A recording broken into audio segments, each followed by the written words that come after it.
ধোনির বাড়িটা পুড়িয়ে দিল। সচিন, রাহুল দ্রাবিড়রা, সৌরভরা তামিমের জন্মদিন উদযাপন করেছে একই সাথে, কেক কেটেছে, একই ফ্লোরে ছিল তারা। আচ্ছা আচ্ছা, একই ফ্লোরে তারা তামিমের জন্মদিন উইশ করেছে। চিন্তা করা যায়?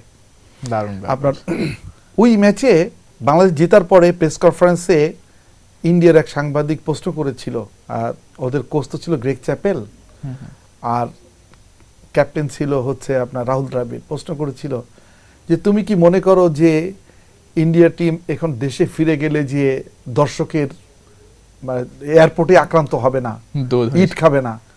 জানেন মজা মানে বিশ্বের ব্যাপার যে এই কোশ্চেনের পরে ইন্ডিয়ান গণমাধ্যমের বিভিন্ন কিছু লেখার পরে এমন অবস্থা তৈরি হলো, ধোনির বাড়িটা পুড়িয়ে দিল ওই উগ্র সমর্থক। এটা কি বাংলাদেশের সঙ্গে ম্যাচ হারার কারণে? ইয়েস, ধোনির বাড়িটা পুড়িয়ে দিল।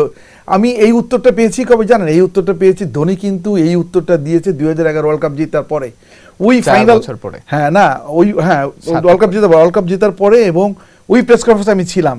ইন্ডিয়ার এক সাংবাদিক একটা প্রশ্ন করেছেন, ধোনি কিন্তু পরিষ্কার বলছে যে আপনার কি মনে আছে যে ওই ওয়ার্ল্ড কাপে বাংলাদেশের কাছে হারের পর আমার বাড়ি কিন্তু পুড়িয়ে দিয়ে হয়েছিল?